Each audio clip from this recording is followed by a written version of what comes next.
आपल्यासोबत संवाद साधण्यासाठी सी आर पाटील आहेत. पाटीलजी, खरं तर तुमचं टीव्ही 9 मध्ये स्वागत आहे. आपण शिवसेनेचा भगवा ध्वज हाती घेतलेला आहे. काय पहिली भावना? मी खऱ्या अर्थाने त्या दिवशी सांगितलं की मी कुठल्याही प्रकारचा कोणावर आरोप न करता फक्त एक नवी मुंबईचा प्रश्न मी गेल्या अनेक महिन्यापासून माननीय एकनाथ शिंदे साहेबांना भेटत होतो. म्हणजे इथल्या क्वाऱ्या असतील आणि LIG ला ज्या नोटिसा आल्यात आणि प्रकरग्रस्ताच्या ज्या बांधकाम तोडण्यासाठी नोटीस आल्या या संदर्भात मध्ये माझ्या त्यांच्याबरोबर भरपूर मीटिंग झाल्या. पण मला तेव्हा दिसून आलं का एक नेता असा आहे, हा सामान्य माणसासाठी अहोरात्र मेहनत करणारा नेता आहे. आणि म्हणून मला वाटलं की जर नवी मुंबईचा प्रश्न सोडवायचा असेल तर आपण त्याच्यामध्ये सहभागी व्हावा, जेणेकरून या नवी मुंबईच्या जनतेला एक छोटासा कार्यकर्ता म्हणून सहकार्य करण्यासाठी प्रयत्न करावा. म्हणून हा मी निर्णय घेतलेला आहे. कोणाच्या दबावाखाली किंवा कोणाच्या भीतीपोटी मी असा कुठला मी निर्णय घेतलेला नाही. पाटीलजी, खरं तर तुम्हाला शरद पवार गटाचं नवी मुंबई जिल्हाध्यक्षपद होतं, त्याला आपण ते न स्वीकारता, म्हणजे स्वीकारलेलं होतं ते, आता त्याला आपण न स्वीकारता आपण चक्क डायरेक्ट शिंदेच्या शिवसेनेत गेला. नाही, मला पदाची कधी अशी ही नव्हती, लालच अशी किंवा आवड नव्हती का मला हेच पद पाहिजे तेच पद पाहिजे. मी ज्या दिवशी शशिकांत शिंदे साहेब महाराष्ट्राचे अध्यक्ष झाले तेव्हा पहिल्यांदा सत्कार करताना कोपर खेळण्याचं पहिली माझं भाष्य होतं, साहेब आपण अध्यक्ष झालात, मला या पदातून पदमुक्त करा. कारण मला पदापेक्षा ना एखाद्या गोष्टीचा मी विषय घेतल्यानंतर त्या विषयाचा प्रश्न सुटला पाहिजे याची मला जास्त चिंता होती. आम्ही मोर्चा नेला शशिकांत शिंदेबद्दल, मला त्याच्यात दुमत हे नाही वाटत. पण शेवटी सरकार जे असतं आणि सरकारमध्ये काम करणारा एखादा नेता असतो त्याच्यामुळं ती आवड होते किंवा तेव्हा वाटते आपल्याला का हा नेता याच्यातनं मार्ग काढेल. हाच उद्देश धरून मी पदासाठी जिल्हाध्यक्ष पद होतो, इथं कुठला पद नाही, पदासाठी मी कधीच काम नाही करत. मी खरंच अर्थाने पद, पक्ष किंवा नगरसेवक हे किती दिवस असतात, पण एक जनतेच्या समाजात कार्य करण्यासाठी ज्यावेळी आपण उतरतो त्यावेळी जनतेला आशा असते आपल्याकडनं. मग तेव्हा आपण काहीतरी केलं पाहिजे, खाली पद मिळवून काय होणार नाही. म्हणून मला पदाची कुठली अपेक्षा नाही. खरं तर असं देखील म्हटलं जातं की आमदार रोहित पवार किंवा सुप्रिया सुळे असेल किंवा शरद पवार साहेब असेल, हे आपले एकदम जवळचे निकटवर्तीय असे मानले जातात, तरी सुद्धा आपण पक्षाला रामराम केलाय शरद पवार गटाला.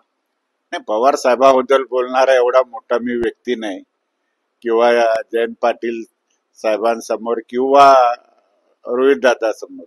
पवार साहेबांसमोर तर माझी बोलण्याची हेच नाही.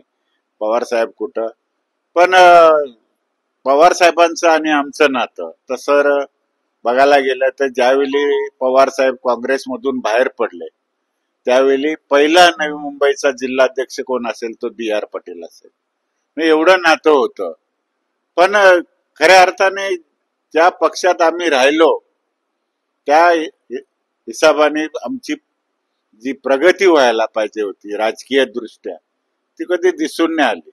पण जे पवार साहेबावर, रोहित दादावर, शशिकांत शिंदे साहेबावर, आज शशिकांत शिंदे साहेब नाराज झाले असतील, साहजिकच आहे, पण जे आमचं संबंध आहे शशिकांत शिंदेचा ते कधीच तुटणार नाही. पाटीलजी, खरं तर इतर पक्ष देखील होते, मात्र शिंदेची शिवसेना का? शिंदे मगाशी तुम्हाला तेच सांगितलं की असा जो नेता आहे तो ग्राउंडवर काम करणार आहे, रात्र दिवस असू द्या. एखादा प्रश्न त्यांच्या समोर मांडला का त्याला कुठला तरी मार्ग निघण्याच्या तयारीत असतं. अनेक नेते आहेत, अनेक पक्ष आहेत, पण बघतो, करतो, सांगतो, यांच्याकडे तसं नाही. म्हणून मला वाटलं का आपण शिंदे साहेबाच्या शिवसेनेमध्ये प्रवेश करू, त्या हिशोबाने मी प्रवेश केलेला आहे. पाटीलजी, खरं तर नवी मुंबईमध्ये 2 आमदार आणि 1 वनमंत्री देखील आहेत. अनेक समस्या आपल्याला पाहायला मिळत आहे. कुठली समस्या प्रामुख्याने मोठी वाटते आणि ती आपण सोडवण्याचा प्रयत्न कराल? बघा, नवी मुंबईचं खऱ्या अर्थाने दुर्दैव आहे का एक वनमंत्री असून, एक आमदार असून, BJPचं सरकार असून, खास करून आज आपल्या नवी मुंबई एअरपोर्टला दिबा पाटलांचं नाव द्यायला पाहिजे. खासदार बीजेपीचा, आमदार सरकार महाराष्ट्रामध्ये केंद्रामध्ये, पण एक जातीसाठी आज एकही नेता किंवा एकही आमदार याच्यामध्ये पुढे येत नाही किंवा त्या सरकारला किंवा पक्षाला विचारू शकत नाही, ही दुर्दैवी गोष्ट आहे. आणि सर्वात महत्वाचं म्हणजे इथल्या प्रकरग्रस्तांचा आज किती वर्ष झाली मूल गावठाण विस्ताराबद्दल त्याची हद्द, गरजेपुढे बांधलेली बांधकामं कोण लक्ष देणार आहे?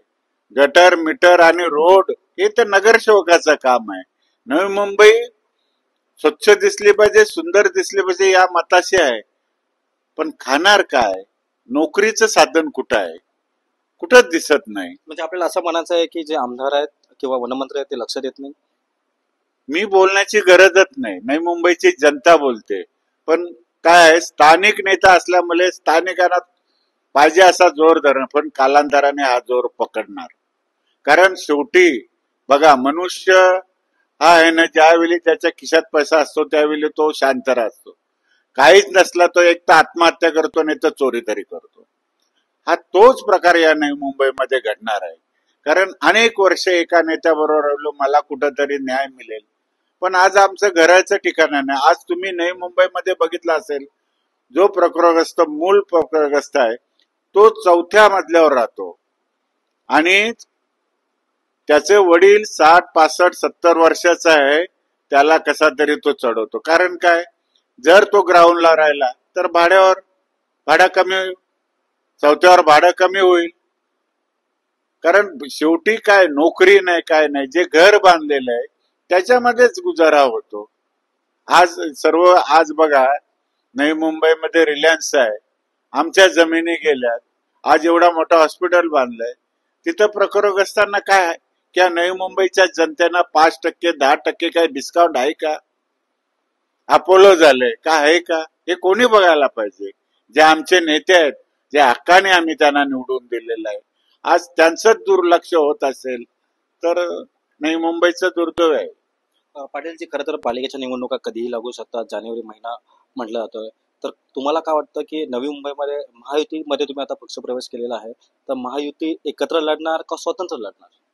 नाही, हा निर्णय काय माझ्यासारख्या छोट्या कार्यकर्त्याला नाही. हा निर्णय माननीय एकनाथ शिंदे साहेब आणि जे महायुतीतले देवेंद्र साहेब आहेत, अजितदादा, हे त्याच्यावर निर्णय घेणार आहेत. महायुतीमध्ये ज्यावेळी कार्यकर्ता काम करतो त्यावेळी त्याचा विचारच असतो का आपण महायुतीमध्येच लढायला पाहिजे.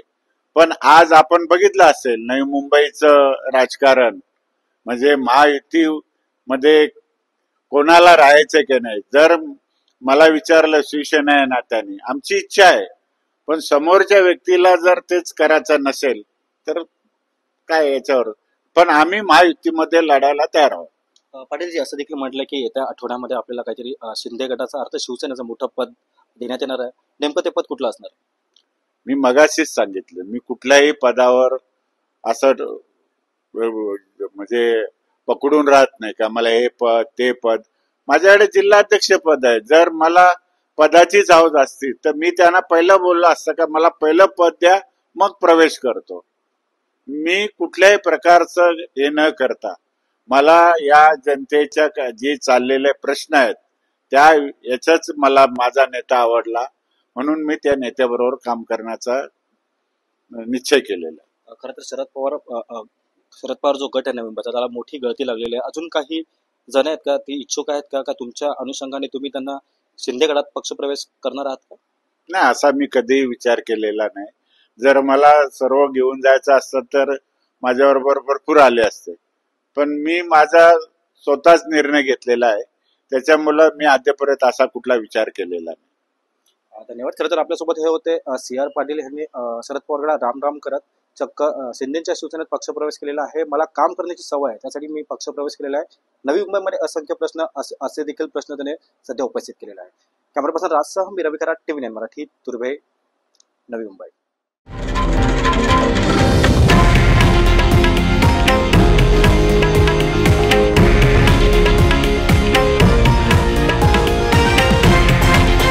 हे आहे देशातील नंबर 1 न्यूज नेटवर्क आणि आपण पाहत आहात TV9 मराठी, एकमेव.